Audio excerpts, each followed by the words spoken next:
विष्णु नम पद्म शुभ नामोत्तमहे सुगंधे पुष्टिवर्धनम उर्वारूक मृगबंधनात् मृत्योर्मोक्ष्य मामृधात् एते गंधपुष्पे पूर्णार्थे अष्टावक्र सहित वक्रेश्वर महादेव शिवाय नमः। উষ্ণ প্রস্রবণে স্নান করে বাবার মাথায় জল দিয়ে আর মহিষমর্দিনী মায়ের চরণে প্রণাম করে পুজো করে এরপর আমরা যাব বাড়ি।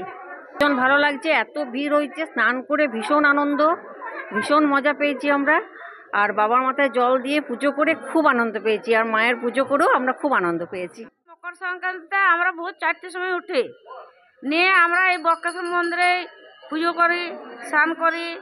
প্রথমে মকর স্নান করি, তারপরে স্নান করার পরে বাবার মন্দিরকে আসি।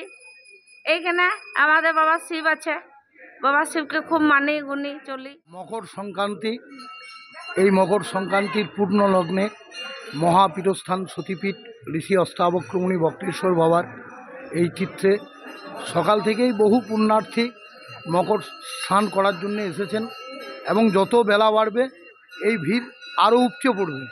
এবং বিশেষ করে এবারের যে একটা তিথি 140 বছর পর মহাকুম্ভ, এবং সেই মহাকুম্ভের স্মরণে বক্রেশ্বর ধামে মকর সংক্রান্তির দিনে আমাদের যে পাপহরণী গঙ্গা, সেই গঙ্গায় মানুষ স্নান করে, শিবগঙ্গায় স্নান করে মানুষ বাবাকে পুজো দিচ্ছেন, মাকে পুজো দিচ্ছেন।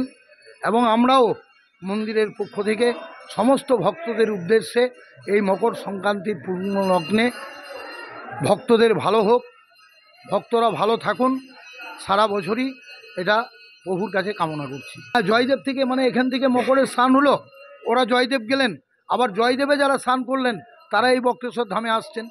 পরপর গাড়ি শুরু হয়েছে, এটা চলবে।